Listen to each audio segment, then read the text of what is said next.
এই প্রোডাক্টটা আমি যখন আনবক্সিং করতেছিলাম তো তখন আমি ভিডিও করে রাখছিলাম।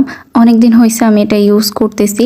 তো তখন ভেবে রেখেছিলাম যদি আমার ভালো কাজ না করে তাহলে রিভিউ দিব না, আর যদি ভালো কাজ করে তাহলে আপনাদের সাথে এটা শেয়ার করব। তো কিছুদিন যাবত ধরে এটা আমি ইউজ করতেছি, আলহামদুলিল্লাহ আমি অনেক ভালো বেনিফিট পাচ্ছি। মূলত এটা একটা ফেস ওয়াশ, তবে এটা আপনারা চাইলে আপনাদের শরীরে যেখানে যেখানে কালো দাগ আছে, প্রাইভেট পার্ট বলেন এবং বিভিন্ন জায়গায় যেখানে কালো দাগ আছে সেখানে ইউজ করতে পারেন।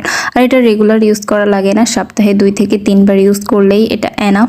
আর এটার প্রাইসও অনেক বেশি রিজনেবল। মিল্কেটটা হচ্ছে আপনার ড্রাই স্কিনের জন্য এবং অ্যালোভেরা জেলেরটা হচ্ছে আপনার অয়েলি স্কিনের জন্য। তো দুইটা আমার হচ্ছে 400 টাকা রাখছিল এবং ডেলিভারি চার্জ আউটসাইড ঢাকায় 50 টাকা রাখছিল। তো টোটাল আমি 450 টাকায় এই দুইটা ফেস ওয়াশ পেয়ে গিয়েছি। আমি তাদের পেজ লিঙ্কটা আমার কমেন্ট বক্স এবং ডিসক্রিপশন বক্সে দিয়ে রাখবো, আপনারা চাইলে চেক আউট করে আসতে পারেন। আজকের মতো আল্লাহ হাফেজ।